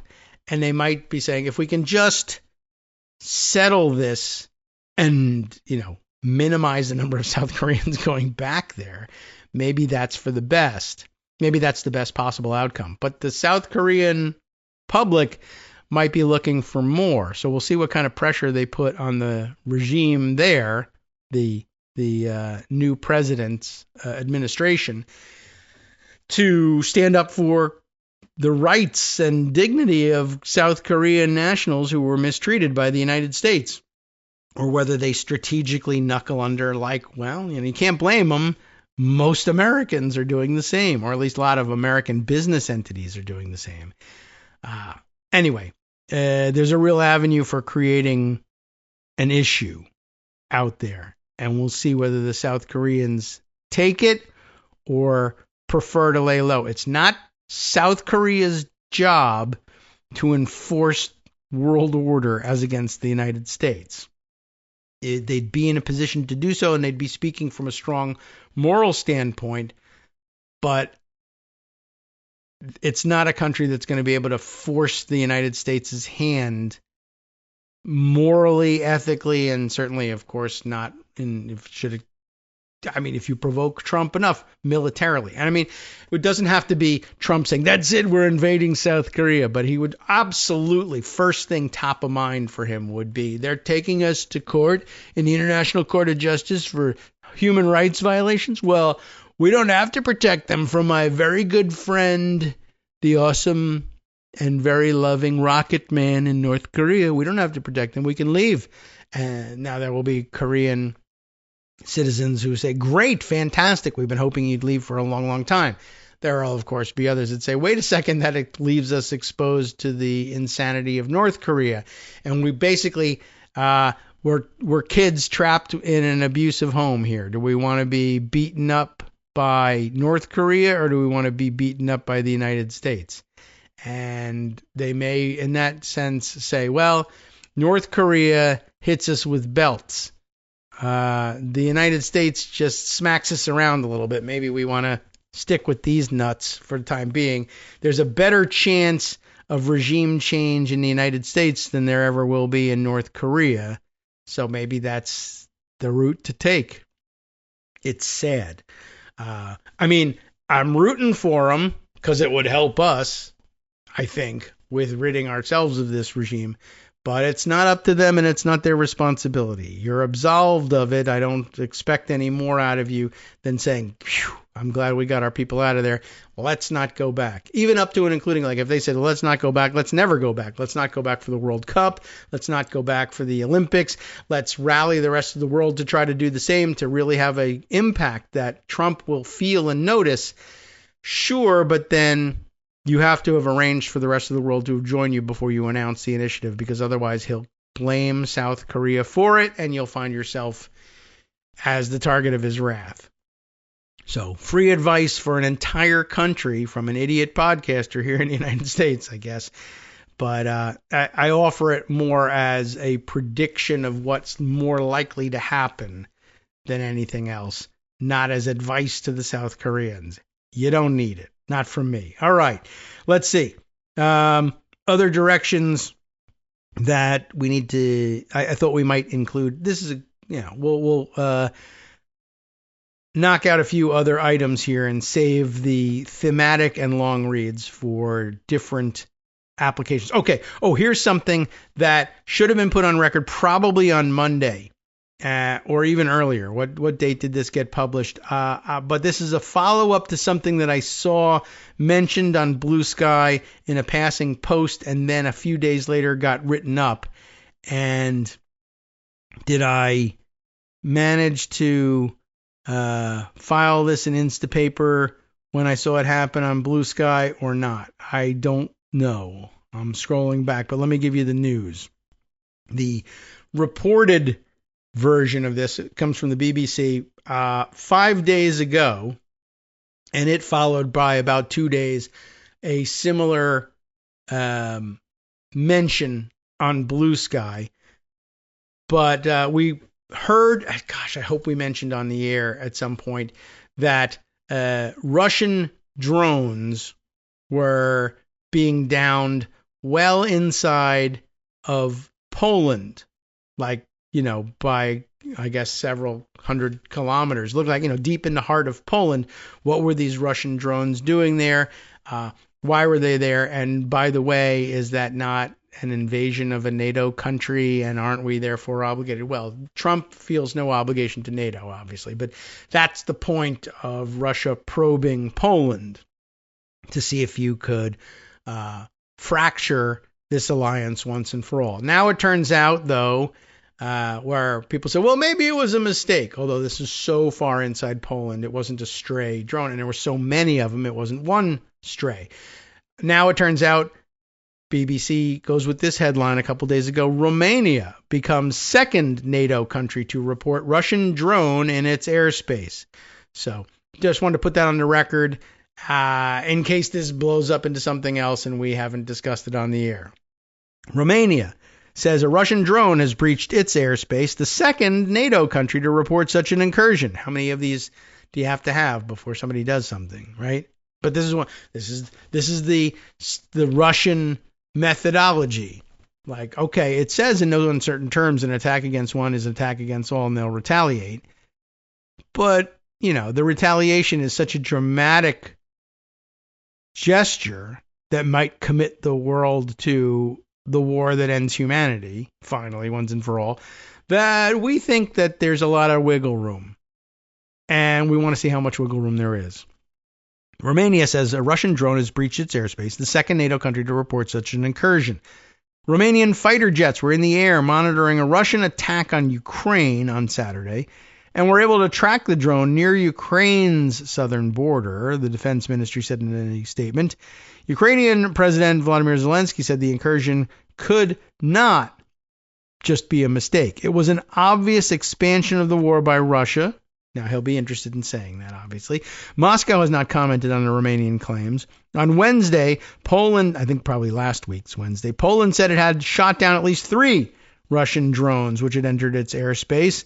In its statement, Romania's defense ministry said it detected the Russian drone when 2 F-16 jets were monitoring the country's border with Ukraine after Russian air attacks on Ukrainian infrastructure on the Danube. Romania has also summoned the Russian ambassador to Bucharest's foreign ministry. The drone was identified as a Geran, Geran, the Russian name for an Iranian-designed Shahed 136, which is used by Russia both for attacks on Ukraine and surveillance. It was detected 20 kilometers southwest of the village of Chiliavece, maybe, I'm guessing at that, Chiliavece, maybe, before disappearing from the radar, but it did not fly over populated areas or pose an imminent danger, the ministry said. So, they're just probing, testing. What will you respond to? What won't you respond to?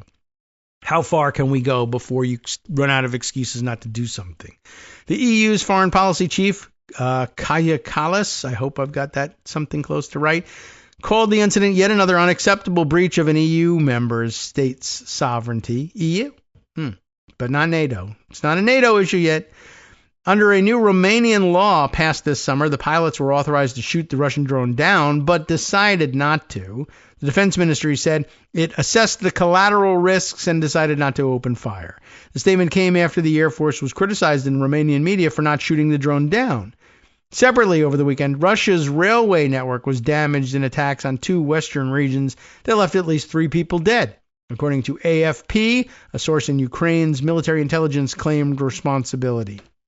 So lots of other things going on in the trading of attacks, but I'm going to stop with this article at this point because it gets off the path of the drone issue. Just wanted to raise that so that you were aware of it, should that be the vector by which this war escalates. We won't have left you in the dark about that one. Wanted to grab another piece to add to the pile here. It's always wise, I think, generally speaking, to read what... my hope was next up reading a Philip Bump piece. But there's another sort of fact drop that we have somehow managed to miss all along, which I really do need to add to the pile here. A Reuters report from, September 11th, which we missed. Brazil's Bolsonaro guilty of coup charges. Court majority decides in a landmark trial. We knew that was coming, and they certainly were making it clear that they intended to hold Bolsonaro accountable down there. And that was, of course, what prompted Trump to pile even more quote-unquote retaliatory or reciprocal tariffs on top of Brazil, punishing them for executing their own law within their own borders to deal with their own political situation. Sort of an unprecedented situation. But there you have it. Former Brazilian President Jair Bolsonaro was convicted by a Supreme Court majority on Thursday, whatever date that was back then, of plotting a coup to remain in power after losing the 2022 election. Imagine that. A powerful blow to the populist far-right movement he created. The presumptive ruling by a majority of a panel of 5 justices in Brazil's Supreme Court makes Bolsonaro the first former president in the country's history to be convicted for attacking democracy.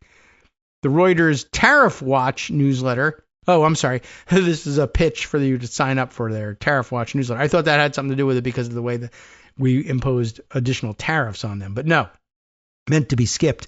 This criminal case is almost a meeting between Brazil and its past, its present, and its future. Justice Carmen Lucia said before she voted to convict Bolsonaro of attempting a coup, a reference to previous attempts to overthrow democracy in the country's history. There was ample evidence, she added, that Bolsonaro acted with the purpose of eroding democracy and institutions. Anyway, I think I'll jump out of this description of the legal situation just to let you know that, we've now taken official note of the guilty verdict in attempting a coup for Bolsonaro down there and wondering when will we ever come around to doing the same here. The Koreans have taken care of business. The Brazilians have taken care of business. But we still wait for our moment of accountability. All right. I mentioned to you Philip Bump had been writing of late, and he's addressing the Charlie Kirk situation, I think, and the ubiquitous attacks on the quote-unquote they, who right-wing commentators, Republican politicians, Trump himself, are nebulously blaming for the murder in order to justify God knows what yet to come. What they have done, a September 15th entry on pbump.net, by the way. I think independent, maybe, from Substack, and he can do that. He has that kind of audience. In 2020, he begins, right off the bat, they stole the presidential election. That, of course, being what Trump believes about they, the Democrats and everybody else. How they did this has never been explained clearly. At first, it was alleged that they, and he capitalizes they to make the point, did so through fraud by stuffing ballot boxes or submitting fake absentee ballots. Well, robust efforts to prove this claim unearthed no such scheme, so the explanation shifted. Actually, what they did was rig the election by painting Donald Trump as an unpopular guy in the mass media and shielding Americans from the truth. I've added a word there. You saw the clunky one. Painting Donald Trump as unpopular. That's what it's supposed to say. Here, too, the rhetoric was not supported by the evidence, but the nebulousness of the assertion made that inconsequential, right? They didn't rig the election. Oh, well, I mean, they rigged it by saying that Donald Trump was unpopular. Well, he was. Yeah, but you made him more unpopular. And you made him unpopular. That's why it was rigging, you see? No. Unseen, unidentifiable influences can't be proven to exist, which just reinforces how nefarious they truly are. And that probably deserves dramatic music. Ergo, we can assume that they stole the election. This idea found particular traction with adherents of the QAnon conspiracy theory, an idea that emerged during Trump's first term in office and which framed his administration as a direct secret battle against their evil forces. Trump leaned into this idea naturally, and the riot at the Capitol on January 6th was heavily populated by QAnon adherents joining Trump's fight for power against them. Same kind of fight that just got Bolsonaro convicted in his country's Supreme Court. Republicans, he did not say that, I did. Republicans more broadly were primed to accept Trump's explanation for 2020 because they'd heard for years, for decades, about how they are trying to indoctrinate our young college professors, Hollywood communists.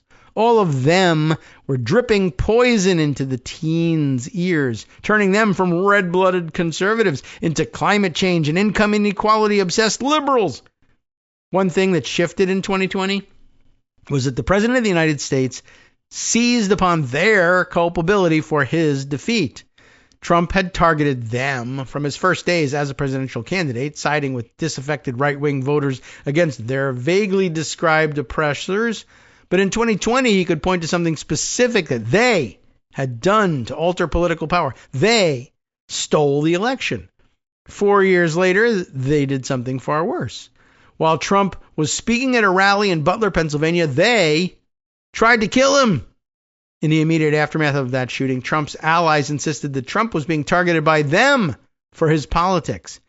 When the shooter was identified as a local teenager of unclear political allegiances and no obvious ties to them, didn't matter. They were still the culprit, with Republicans insisting that they had fired the bullet that narrowly missed killing the then former president. Last week, they killed Charlie Kirk in Utah. Again, an alleged shooter has been arrested and his politics and intent are unclear. But again, the real culprit has been known since the shot rang out. Them. They killed Charlie Kirk. That's a quote from Senator Jim Banks of Indiana. So the least we can do is go through a legal process and redistrict Indiana into a 9-0 House map. What? How does that follow? Doesn't matter. 5 years earlier, I was told he was a Trump supporter, former Arizona gubernatorial candidate Kari Lake said of the alleged shooter over the weekend. And we send our kids off to college, and they brainwashed him. We're dealing with a radical left group of lunatics, Trump told NBC News. I didn't do his voice. In an interview about the shooting, and they don't play fair, and they never did. And so on. There are myriad examples, often from prominent voices on the right, all making the same claim. They did this, and they will do it again. Fascists need a demonized enemy against which to mobilize followers, Robert Paxton wrote in his 2004 book, The Anatomy of Fascism, and it's about time for us to do the anatomy of playing our music here. But of course, the enemy does not have to be Jewish. Each culture specifies the national enemy. The original enemy identified by Trump was immigrants, a group that retains that status on the right to this day, as evidenced by the lusty cheers for the administration's targeting of people born outside the U.S., but particularly since Trump lost in 2020 and leaned so heavily into the purported evils of his opponents, stealing elections, trying to hold him accountable in criminal court, shooting at him. The primary they he seeks to uproot is his political opposition, and that's where things begin to change. Many of his allies and supporters are hard at work identifying them. Anyone with the temerity to question Kirk's legacy or the administration's response to his death is one of them, and it seems deserves to be publicly shamed and fired, although the calls are in fact for their arrests and death, I would add. This has been organized and stoked on by social media, or on social media, which makes sense.